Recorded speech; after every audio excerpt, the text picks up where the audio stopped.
Yang keenam dalam masalah ini, bahwa sebagian orang ada yang menjadikan tempat kedua tangannya ketika menggenggam tangan, yakni ada di atas dadanya, ai ala nahriya, seperti ini, ai ala batnih, atau ada di atas perutnya, atau dia melepaskan kedua tangannya. Ini semua menyelisihi sunnah. Yang sunnah adalah yang ataupun di bawah perut, di bawah perut itu sampai di bawah sini. Ada yang kayak gini, ini kayak orang nahan mau kencing. Atau ada yang seperti ini, yusdil, jadi dia tidak meletakkan tangan. Maka ini tidak sesuai dengan sunnah. Meskipun di dalam mazhab, salah satu pendapat dari mazhab Maliki, meskipun ada pendapat yang sebaliknya, yakni bahwa mengangkat tangan, meletakkan tangan di atas dada itu dipandang oleh beliau tidak sunnah. Kenapa? Karena beliau tidak mensahihkan riwayat-riwayat yang menyebutkan meletakkan di atas dada. Akan tetapi bahwa perkembangan daripada kajian-kajian hadis menunjukkan bahwa meletakkan tangan di dada atau di dalam sholat itu termasuk sesuatu yang sunnah. Wallahu ta'ala a'lam wa ahkam. Kemudian yang ke-8, yakni di dalam poin sholat urutannya, makanun nadhar fis salati. Di dalam sholat itu yang kita lihat apa? Yang kita pandang atau pandangan kita itu ke arah mana? Ini ada beberapa sisi, Yang pertama, makanu nadharil musalli fi shalah lahu mawdi'ain. Ada dua tempat yang dilihat di dalam sholat oleh orang yang sedang sholat. Yang pertama, melihat ke tempat sujudnya. Ini bersandarkan kepada hadisnya Aisyah radhiyallahu taala anha, yakni yang diriwayatkan oleh Ibnu Huzaimah, Al-Hakim, dan disahihkan oleh Al-Hakim, disepakati oleh Imam Az-Zahabi dan Imam Al-Baihaqi di dalam Sunan Al-Kubra. Dan hadis ini dinyatakan dhaif. Di dalam sanadnya ada Ahmad bin Isa, juga ia mengatakan Ibnu Adi, yakni memiliki riwayat-riwayat yang mungkar, dan Daruqutni mengatakan dia bukan yang kuat, dan banyak menyelisih. Tapi disahihkan oleh Syalbani dengan adanya riwayat-riwayat yang lain yang menunjukkan ada 10 sahabat Nabi yang meriwayatkan hadis tentang melihat tempat sujudnya, yakni pada saat sedang sholat. Ini tempat pertama, melihat kepada tempat sujudnya. Di situ Aisyah radhiyallahu taala mengatakan, dakhala Rasulullah sallallahu alaihi wasallam al-Ka'bata wa ma khalafa basarahu maudhi'a sujudihi hatta kharaja minha. Nabi sallallahu alaihi wasallam salat masuk Ka'bah, yakni beliau salat, dan beliau tidak memalingkan pandangannya dari tempat sujudnya sampai selesai salat.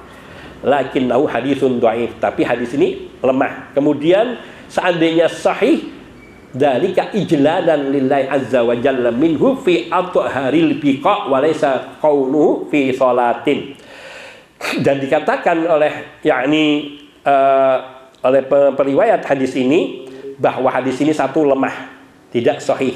Seandainya hadis ini sahih, umpama katakan hadis ini sahih, maka itu adalah bentuk pengagungan Nabi sallallahu alaihi wasallam kepada Allah azza wa jalla fi atharil biqa, di tempat yang paling suci, yaitu di dalam Ka'bah.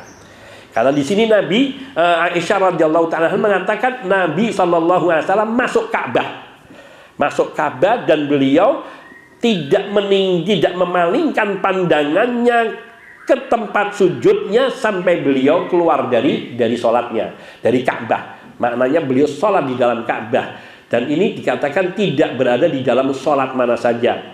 Walaysa qawluhu fi sholatin, karena di dalam hal ini riwayatnya juga tidak menyebutkan dalam sholat, tapi isyaratnya menunjukkan kepada tempat sujud, yaitu bisa mengandung makna sedang sholat, bisa mengandung makna yaitu sebagai kinayah untuk menunjukkan Nabi menundukkan pandangannya tatkala masuk ke dalam Ka'bah. Jadi ada dua pengertian di situ. Sebagian ulama, yakni mereka mengatakan ketika Allah Subhanahu wa taala berfirman dalam surat Al-Mu'minun ayat 1-2, qad aflahal mu'minun alladzina hum fi salatihim khashi'un, yakni sebagian ulama tafsir mengartikan yanduruna ila maudhi'i sujudihim, yaitu mereka yang khusyuk, yakni orang-orang yang khusyuk di dalam sholatnya, yaitu mereka melontarkan pandangannya, menunjukkan, memfokuskan pandangannya ke tempat sujudnya. ke tempat sujudnya. Dan itulah yang dijadikan dalil.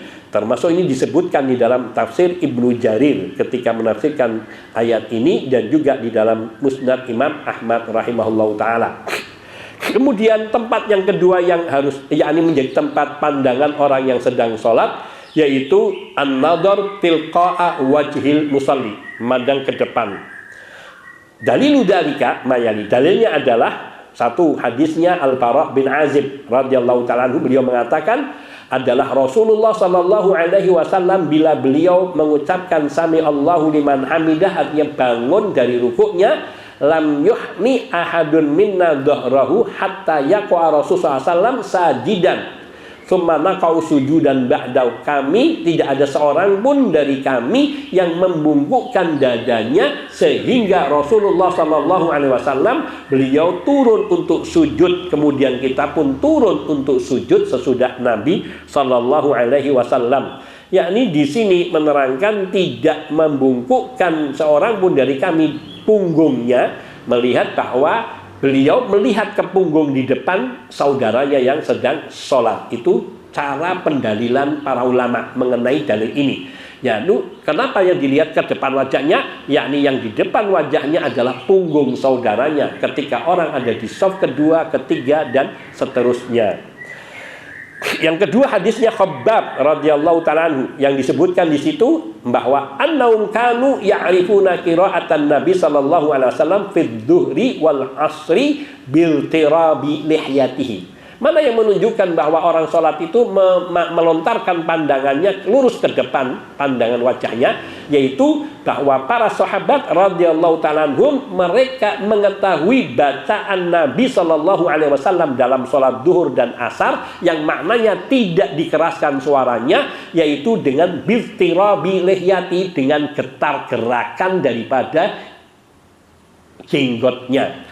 Jadi jenggot Nabi itu lebat, tampak geraknya, menunjukkan bahwa Nabi membaca surat selain Al-Fatihah, membaca surat selain Al-Fatihah, dan itu sedetail itu. Dan ini mengisyaratkan bahwa para sahabat saat itu tidak melihat ke tempat sujud, tapi melihat ke arah depan, terutama yang berada di shaf depan.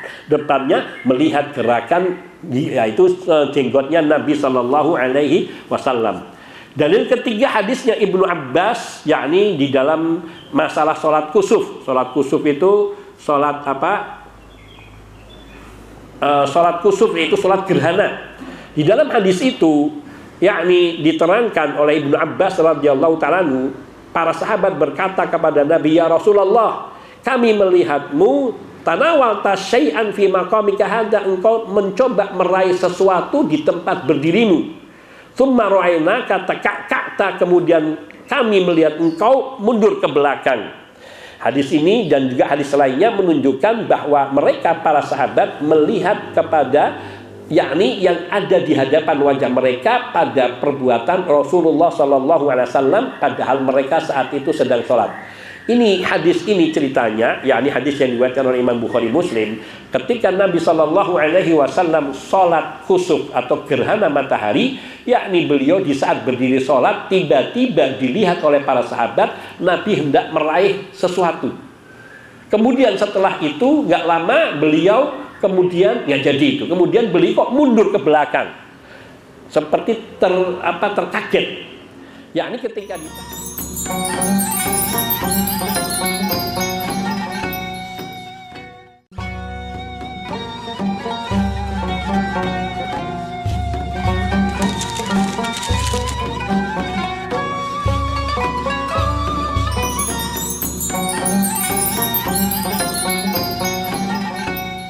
yakni ketika ditanya hal itu, maka jawaban Nabi Sallallahu Alaihi Wasallam, pertama aku melihat yaitu kumpulan, aku melihat diperlihatkan surga kepadaku dan diperlihatkan yaitu buah inab, buah anggur yang sekumpulan. Buah anggur itu kan sekumpulan itu, dan aku ingin mengambilnya. Itu seandainya ungku dan minal inab itu kalau aku ambil, maka itu aku bagikan ke penduduk dunia tidak habis. Jadi diambil tumbuh lagi, diambil tumbuh lagi. Itu buah yang ada di surga. Tapi Nabi nggak jadi mengambilnya. Nah, kemudian kenapa Nabi melontar ke belakang? Diperlihatkan oleh Allah neraka dan api yang bergolak sehingga beliau mundur ke belakang. Ini kisahnya. Tapi yang ingin dijadikan dalil di dalam hadis ini, mereka para sahabat pada saat sedang sholat, kalau pandangan mereka ke tempat sujud, maka mereka tidak akan melihat perbuatan Nabi yang mencoba meraih, yakni inap tadi. Dan juga tidak melihat Nabi yang akan menunjukkan sifat akhirnya terperanjat sehingga seperti mau terdorong ke belakang. Itu cara para ulama di dalam memahami hadis untuk mengeluarkan hukum-hukum di dalam berbagai hal, termasuk di dalam hal ini adalah yakni hukum di dalam sholat. Kemudian saya rampungkan sekalian dalam bab ini, bagian-bagian sebelum kita masuk kepada doa istiftah, insya Allah mungkin pada kesempatan lain, yakni orang yang sholat dengan ma huwa akhsya'lahu wal musalli yaf'al ma huwa akhsya'lahu. Seorang yang sholat hendaknya ia melakukan mana yang lebih mengkhusyukkan dirinya. Apakah memfokuskan pandangannya ke depan atau ke tempat sujud. Maka mana yang lebih menenteramkan hatinya, lebih mengkhusyukkan dirinya di dalam sholat, hendaknya itu yang dia lakukan dari dua dalil ini. Tapi tidak melakukan di luar apa yang ditunjukkan oleh dalil. Akan tapi di sini juga harus diperhatikan, yakni untuk tidak melontarkan pandangannya ke langit atau menoleh ke kanan dan ke kiri. Sehingga ada orang sholat seperti ini. Nah, itu tidak boleh, karena itu bisa disambar oleh yakni petir, ataupun bisa dibutakan pandangan matanya. Itu ancamannya, kecuali orang nggak sadar. Tapi kalau dia kebiasaan seperti ini terus, ini bengong nanti nggak baca, dan itu sesuatu yang menyelisih sunnah Nabi Shallallahu Alaihi Wasallam. Kemudian yang kedua, apabila seseorang sedang duduk tasyahud, baik tasyahud awal maupun tasyahud akhir, maka pandangan matanya yaitu ditujukan pada jari yang sedang menunjuk pada isyarat. Baik mengerti masalah menggerakkan atau tidak, itu juga masalah-masalah yang tidak perlu dipersoalkan. Tapi pandangan matanya itu ke tempat jari yang telunjuk, jari telunjuk yang memberi isyarat. Ini berdasarkan hadisnya Abdullah ibnu Zubair radhiyallahu taala anhuma, bahwa Rasulullah sallallahu alaihi wasallam dikatakan oleh beliau apabila duduk untuk tasyahud, baik tasyahud awal maupun tasyahud kedua, wada'a kaffahul yusra ala fakhidihil yusra, beliau meletakkan telapak tangan kirinya di atas paha kirinya, wa asyara bis sababati, dan beliau memberikan isyarat dengan jari telunjuknya, yaitu mengisyaratkan pada tangan kanannya, wala yujawizu basaruhu isyaratahu, dan pandangan matanya tidak lebih dari memandang telunjuk jarinya. Jadi misalnya ini di paha seperti ini, maka pandangannya ke arah ujung jarinya, telunjuknya, dan bukan ke tempat yang lain. Ini sunnahnya. Hadis ini diriwayatkan oleh Imam Ahmad, Abu Dawud, An-Nasai, dan hadis ini disahihkan oleh Syekh Al-Albani rahimahullahu taala. Dan juga hadis ini dikatakan hadis hasan sahih. Kemudian yang kedua, yang termasuk ke dalam pengecualian di dalam sholatul khauf, yakni ada menyebutkan Nabi, yakni bahwa sholat dalam sholat khauf itu berbeda keadaannya dengan sholat-sholat lainnya. Karena seseorang ketika sedang sholat khauf, yaitu sholat yang dilaksanakan pada saat terjadi peperangan. Saat itu peperangan sedang berkecamuk. Dia perang dari sebelum duhur sampai mau asar. Sementara dia perang masih di wilayah negerinya, yang artinya tidak ada hukum menjamak, tidak ada hukum mengqashar, minimal hukum mengqashar. Maka apa yang dilakukan? Yakni sholat ketika memang tidak berhenti peperangan, sementara waktu mau habis, maka dia sholat sesuai dengan keadaannya. Dan ini Allah perintahkan dalam firman-Nya surat An-Nisa ayat 102, wa khudhu hizrakum, dan tetaplah kalian waspada dari musuh. Yakni sholat dalam keadaan waspada. Ada tata cara sholatul khauf.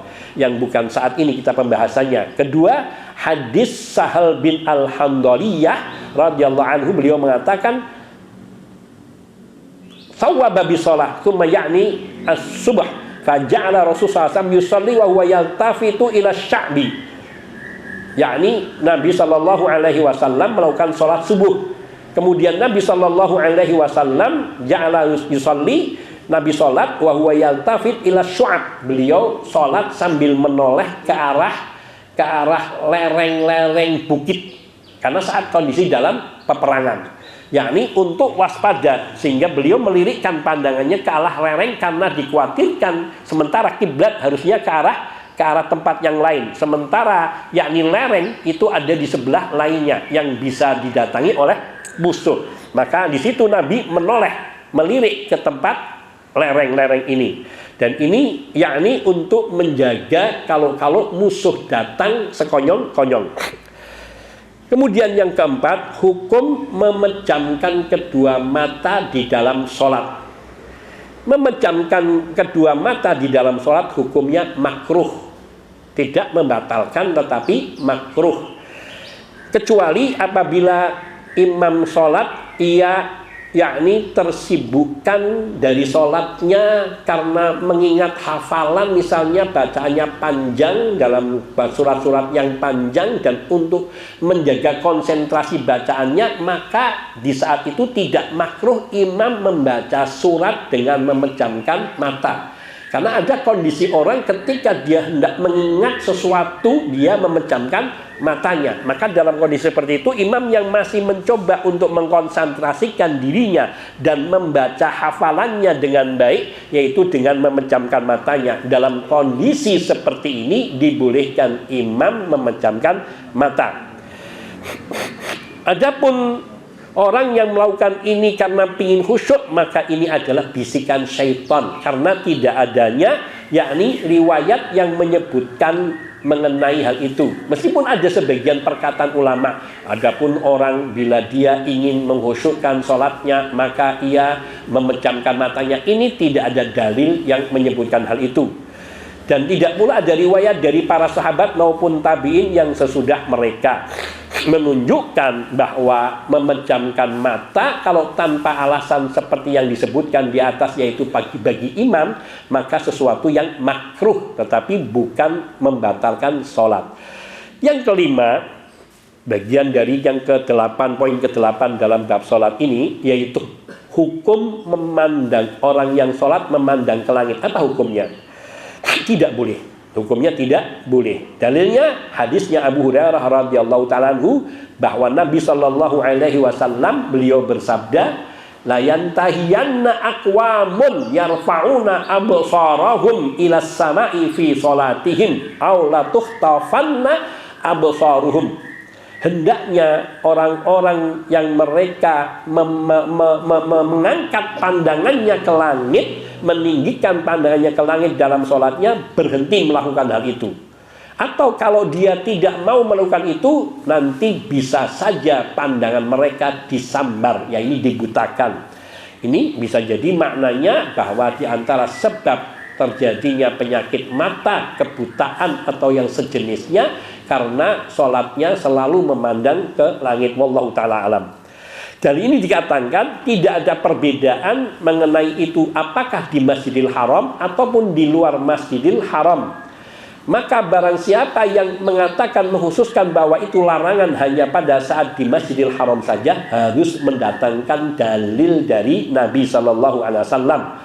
Dan juga jangan sampai seseorang itu disibukkan bin nadar li ta'ifaini mimma yudayyi'u alaihi lubba salati wa wal khusyuk. Jangan melihat kepada kelompok lain ataupun barisan lain ketika sedang sholat, yang itu semua akan menyibukkan hatinya dari yakni meresapi bacaan dalam sholat dan juga di dalam kehusyuannya. Artinya dalam sholat itu matanya itu jangan jelalatan kanan kiri ke depan dan sebagainya. Maka di sini yang sunnahnya juga bagi orang yang sholat, untuk tidak mengganggu jamaah lainnya, jangan memakai pakaian yang ada gambar-gambar yang aneh.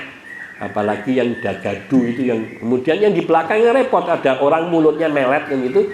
Ini sholat sambil bayangin yang enggak, bagaimana mungkin pasti itu akan terpengaruh. Meskipun sudah berusaha gini naik lagi, apalagi ada tulisan aneh-aneh gitu. Kan ada itu yang satu di sini belakangnya ada tulisan. Nah itu hendaknya seseorang memakai, meskipun dia memakai kaos itu dalam keadaan santai, dia memakai pakaian yang lebih tebal yang menutupi yakni gambar atau tulisan di bagian belakangnya. Yang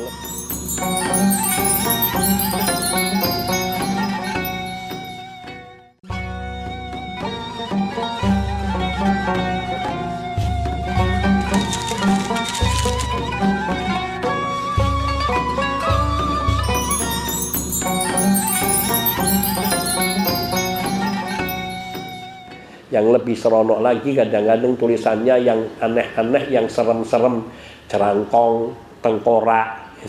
Ini semua mengganggu orang yang sholat di belakangnya, dan tidak ada yang di depan saja, bahkan yang sampingnya jadi yang lirik gitu, ingin lihat apa yang ada di dalam tulisan, dan itu secara otomatis. Maka lazimnya orang sholat menjaga adab sholat dalam berpakaian, yakni ambil perpakaian yang pantas dan tepat untuk mengerjakan sholat. Misalnya dia kerja di bengkel, bawa pakaian yang bersih untuk sholatnya. Misalnya dia adalah supir angkutan, bawa pakaian yang bersih untuk sholatnya. Sehingga ia tidak memakai pakaian yang apa adanya, yang itu akan menghilangkan kehusyuan bagi dirinya maupun bagi orang yang sholat lainnya.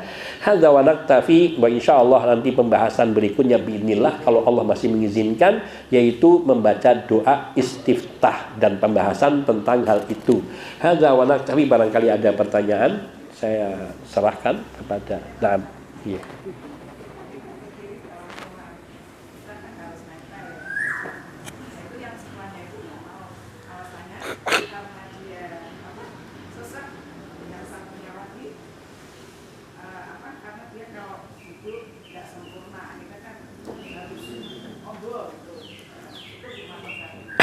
Barakallahu fiki, jazakillah khairan. Betul, ini anak satu kurang mengertinya kebanyakan kaum muslimin tentang sunnah atau anjuran untuk merapatkan barisan sholat. Karena ini ilmu ini belum banyak merata, karena memang kadang-kadang pembahasan sholat itu hanya global, hal-hal yang rukun saja, yang wajib saja, sehingga yang sunnah-sunnah itu kadang di dalam pelajaran-pelajaran sekolah itu terabaikan karena mengejar kurikulum target di kelas 1, kelas 2 yang pelajarannya jam pelajaran agama cuma 2 jam seminggu, harus ditumpuk masalah ibadah, sholat, masalah ini segala macam, sehingga akhirnya kadang-kadang yang diajarkan pokok.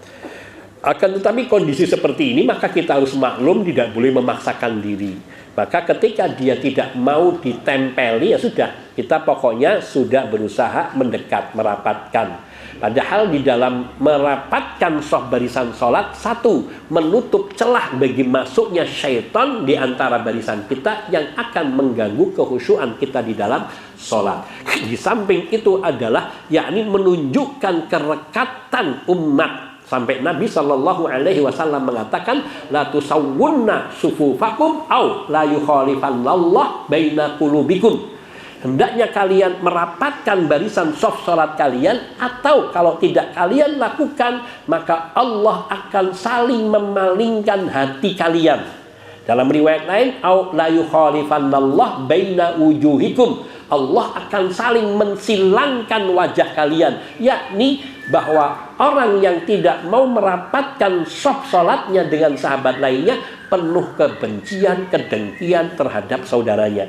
Tapi orang yang dia mau menempelkan bahunya kepada saudaranya tanpa memandang status dan apapun, maka menunjukkan kelembutannya di antara hati seorang muslim dengan muslim lainnya, sebagaimana itu juga ditegaskan dalam sabda Nabi Shallallahu Alaihi Wasallam, hendaknya bahu kalian lembutkan untuk saudaramu, yaitu menempelkan bahu kita dengan bahu saudara kita, dan itu menunjukkan kesatuan hati. Kalau kita menginginkan persatuan di dalam tubuh umat Islam, ya kita harus bersatu di dalam melaksanakan tuntunan dan syariat Nabi Shallallahu Alaihi Wasallam secara benar, maka akan tercapai. Termasuk diantaranya adalah hikmah merapatkan shaf barisan sholat itu adalah untuk menyatukan hati kita. Orang kalau dia berdekatan, berdempetan, merasakan kedamaian dan kesatuan hati. Dan ini yang kadang tidak kita pahami, karena apa yang Allah syariatkan melalui lisan Nabi-Nya Sallallahu Alaihi Wasallam pasti ada hikmah, tanpa nggak mungkin Allah menetapkan satu syariat kemudian tidak ada hikmahnya, itu mustahil. Maka pasti pada setiap apa yang disyariatkan oleh Allah ada hikmah yang besar di dalamnya. Tapi kalau orang itu sudah karena nggak tahu, belum tahu, maka ya sudah. Kadang-kadang taunya apa sih orang kok rapet-rapet nempel-nempel sumuk.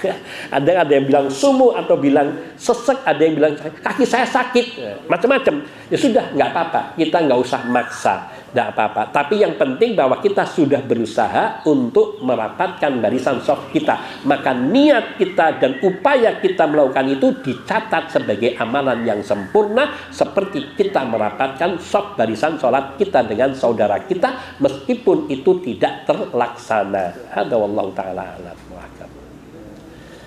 Ada yang lainnya?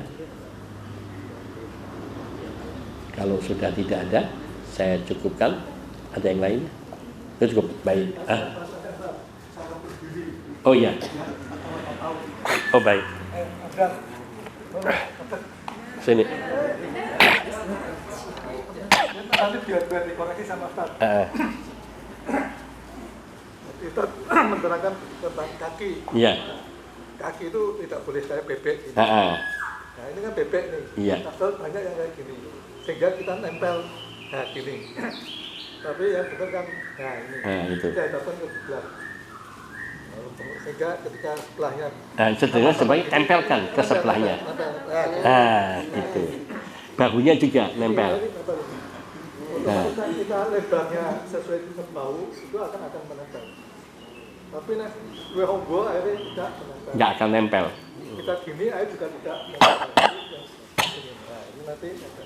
Jadi kaki kita ini lurus menghadap kiblat. Ujung-ujungnya. Tadi yang dijelaskan seperti itu. Jadi tidak seperti bebek ini. Kalau seperti itu nanti yang nempel ujung jari. Jari jentik kaki. Berdirinya bebek seperti ini. Itu berdirinya bebek betul. Tapi gini. Paham ya? Apa yang dijelaskan tadi seperti ini. Lalu ketika bertakbir, takbiratul ihram, kan nanti diterangkan ini menghadap ke kiblat. Allahu Akbar, ada 3 pilihan. Variasinya ada 3 pilihan. Itu harus bisa dikerjakan mana yang Anda suka. Nanti melakukan mengimbau untuk kita melaksanakan ketiga-tiganya di beberapa tempat.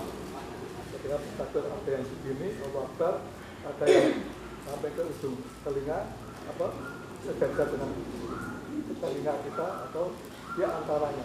Itu yang. Jadi kalau berdiri shaf harus rapat ini harus bisa dipahami. Tapi juga ada pertanyaan, seandainya sebelah kita nggak mau ditempelin, ya udah biarkan aja.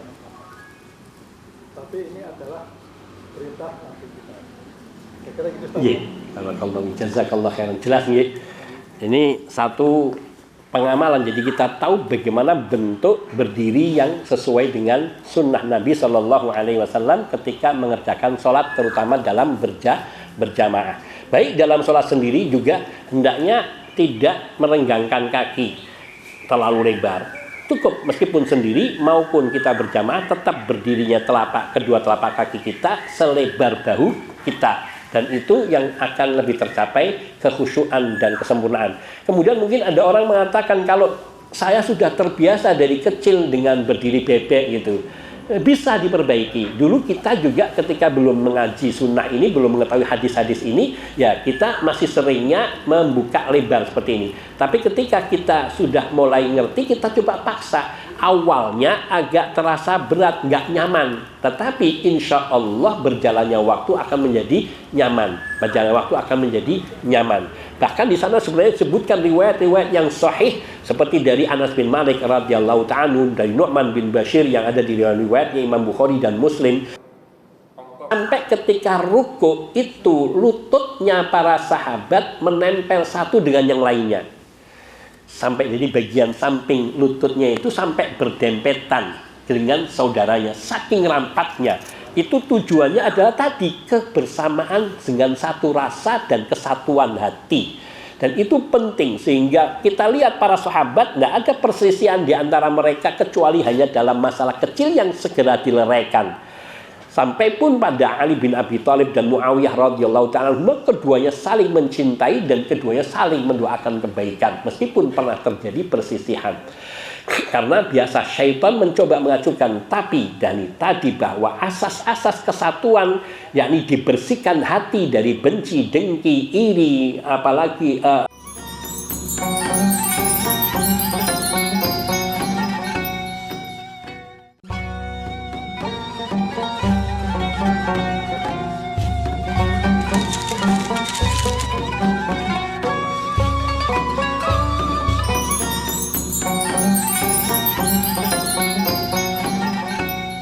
mau ditempeli, ya sudah, kita pokoknya sudah berusaha mendekat, merapatkan. Padahal di dalam merapatkan shaf barisan sholat, satu, menutup celah bagi masuknya syaitan di antara barisan kita yang akan mengganggu kekhusyuan kita di dalam sholat. Di samping itu adalah yakni menunjukkan kerekatan umat. Sampai Nabi Shallallahu Alaihi Wasallam mengatakan, la tusawwunna sufufakum au la yukhalifannallah baina qulubikum. Hendaknya kalian merapatkan barisan shaf salat kalian, atau kalau tidak kalian lakukan, maka Allah akan saling memalingkan hati kalian. Dalam riwayat lain, au la yukhalifannallah baina wujuhikum. Allah akan saling mensilangkan wajah kalian, yakni bahwa orang yang tidak mau merapatkan shaf salatnya dengan sahabat lainnya penuh kebencian, kedengkian terhadap saudaranya. Tapi orang yang dia mau menempelkan bahunya kepada saudaranya tanpa memandang status dan apapun, maka menunjukkan kelembutannya di antara hati seorang muslim dengan muslim lainnya. Sebagaimana itu juga ditegaskan dalam sabda Nabi Sallallahu Alaihi Wasallam, hendaknya bahu kalian lembutkan untuk saudaramu, yaitu menempelkan bahu kita dengan bahu saudara kita. Dan itu menunjukkan kesatuan hati. Kalau kita menginginkan persatuan di dalam tubuh umat Islam, ya kita harus bersatu di dalam melaksanakan tuntunan dan syariat Nabi Sallallahu Alaihi Wasallam secara benar, maka akan tercapai. Termasuk diantaranya adalah hikmah merapatkan shaf barisan sholat itu adalah untuk menyatukan hati kita. Orang kalau dia berdekatan, berdempetan, merasakan kedamaian dan kesatuan hati. Dan ini yang kadang tidak kita pahami, karena apa yang Allah syariatkan melalui lisan Nabi-Nya Sallallahu Alaihi Wasallam pasti ada hikmah, tanpa yakni nggak mungkin Allah menetapkan satu syariat kemudian tidak ada hikmahnya, itu mustahil. Maka pasti pada setiap apa yang disyariatkan oleh Allah ada hikmah yang besar di dalamnya. Tapi kalau orang itu sudah karena nggak tahu, belum tahu, maka ya sudah. Kadang-kadang taunya, apa sih orang kok rapet-rapet, nempel-nempel, sumuk. Ada yang bilang sumuk atau bilang sesek, ada yang bilang kaki saya sakit, macam-macam. Ya sudah, nggak apa-apa, kita nggak usah maksa, nggak apa-apa. Tapi yang penting bahwa kita sudah berusaha untuk merapatkan barisan shaf kita. Maka niat kita dan upaya kita melakukan itu dicatat sebagai amalan yang sempurna, seperti kita merapatkan shaf barisan sholat kita dengan saudara kita, meskipun itu tidak terlaksana. Hadza wallahu ta'ala a'lam. Ada yang lainnya? Kalau sudah tidak ada, saya cukupkan. Ada yang lainnya? Itu cukup baik. Oh iya. Oh baik. Sini. Nanti biar dikoreksi sama Ustaz. Kita menerangkan tentang kaki. Iya. Kaki itu tidak boleh kayak bebek ini. Nah ini kan bebek nih. Iya. Tapi banyak yang kayak gini. Sehingga kita nempel gini. Tapi yang benar kan, nah ini. Itu. Kita datang ke sebelah. Sehingga ketika sebelahnya. Sebenarnya sebagai tempelkan ke sebelahnya. Itu. Bahunya juga nempel. Otomatis kita lebarnya sesuai dengan bahu itu akan menempel. Tapi nih dua honggo akhirnya tidak menempel. Nggak akan nempel. Kita gini air juga tidak menempel. Nah ini nanti jadi kaki kita ini lurus menghadap kiblat. Ujung-ujungnya, tapi yang dijelaskan seperti itu. Jadi tidak seperti bebek ini. Kalau seperti itu nanti yang nempel ujung jari, jari jentik kaki. Berdirinya bebek seperti ini. Itu berdirinya bebek betul. Tapi gini, nah, paham ya? Apa yang dijelaskan tadi seperti ini.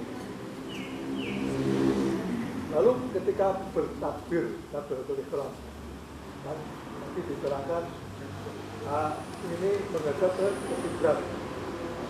Allahu Akbar, ada 3 pilihan. Variasinya ada 3 pilihan. Itu harus bisa dikerjakan mana yang Anda suka. Nanti melakukan mengimbau untuk kita melaksanakan ketiga-tiganya di beberapa tempat. Ketika takbir ada yang begini, Allahu Akbar, ada yang sampai ke ujung telinga, sejajar dengan telinga kita atau di antaranya. Itu yang. Jadi kalau berdiri soft harus rapat ini harus bisa dipahami. Tapi juga ada pertanyaan, seandainya sebelah kita tidak mau ditempelin, ya udah biarkan aja. Tapi ini adalah perintah Nabi kita. Kira-kira gitu. Iya. Kalau jazakallah khairan. Jelas nggih. Ini satu pengamalan, jadi kita tahu bagaimana bentuk berdiri yang sesuai dengan sunnah Nabi Shallallahu Alaihi Wasallam ketika mengerjakan sholat, terutama dalam berjamaah. Baik dalam sholat sendiri juga hendaknya tidak merenggangkan kaki terlalu lebar. Cukup meskipun sendiri maupun kita berjamaah tetap berdirinya kedua telapak kaki kita selebar bahu kita. Dan itu yang akan lebih tercapai kekhusyuan dan kesempurnaan. Kemudian mungkin ada orang mengatakan kalau saya sudah terbiasa dari kecil dengan berdiri bebek gitu. Bisa diperbaiki. Dulu kita juga ketika belum mengaji sunnah ini, belum mengetahui hadis-hadis ini, ya kita masih seringnya membuka lebar seperti ini. Tapi ketika kita sudah mulai ngerti, kita coba paksa. Awalnya agak terasa berat, nggak nyaman. Tetapi insya Allah berjalannya waktu akan menjadi nyaman. Berjalannya waktu akan menjadi nyaman. Bahkan di sana sebenarnya disebutkan riwayat-riwayat yang sahih seperti dari Anas bin Malik radhiyallahu ta'ala, dari Nu'man bin Bashir yang ada di riwayatnya Imam Bukhari dan Muslim. Sampai ketika ruku itu lututnya para sahabat menempel satu dengan yang lainnya. Sampai jadi bagian samping lututnya itu sampai berdempetan dengan saudaranya, saking rapatnya. Itu tujuannya adalah tadi kebersamaan dengan satu rasa dan kesatuan hati.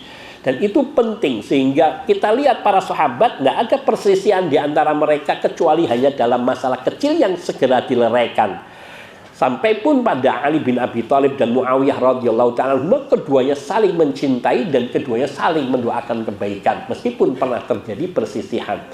Karena biasa syaitan mencoba mengacukan, tapi dari tadi bahwa asas-asas kesatuan, yakni dibersihkan hati dari benci, dengki, iri, apalagi dendam segala macam. Bila itu hilang dari hati seorang muslim, maka tidak akan ada kebencian yang berkelanjutan. Hanya marah sesaat pada kondisi-kondisi tertentu, tapi hati kembali damai.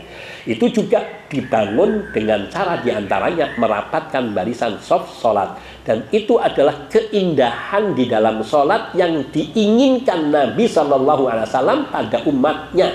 Sampai beliau mengatakan, sekiranya kalian bisa melakukan apa yang dilakukan oleh para malaikat ketika mereka berdiri di hadapan Allah. Yaitu mereka rapat lurus di dalam barisan saf mereka ketika menghadap Allah Subhanahu wa Ta'ala. Maka kita juga harus yakni melakukan apa yang diinginkan oleh Nabi seperti yang dilakukan oleh para malaikat. Hada wallahu taala a'lam. Mungkin ini saja yang dapat saya sampaikan. Semoga Allah Subhanahu wa taala senantiasa membimbing hati kita untuk tunduk dan mengikuti tuntunan dan ajaran Rasul kita, Nabi kita Muhammad sallallahu alaihi wasallam, dan mencintai kebaikan-kebaikan yang diajarkan oleh beliau. Dan semoga Allah Subhanahu wa taala memberikan keistiqomahan di dalam diri kita untuk menetapi agama Allah dan tuntunan Nabi kita sallallahu alaihi wasallam, dan semoga Allah mewafatkan kita dalam keadaan husnul khatimah, dikumpulkan di bawah panji Nabi kita Muhammad sallallahu alaihi wasallam dengan mendapatkan syafaat dari beliau. Hadza minni wal afu minkum wa sallallahu wasallam ala nabiyyina Muhammadin wa alihi wa sahbihi ajmain walhamdulillah. Subhanakallahumma wa bihamdika asyhadu an la ilaha illa anta astaghfiruka wa atubu ilaik. Assalamualaikum warahmatullahi wabarakatuh. Waalaikumsalam.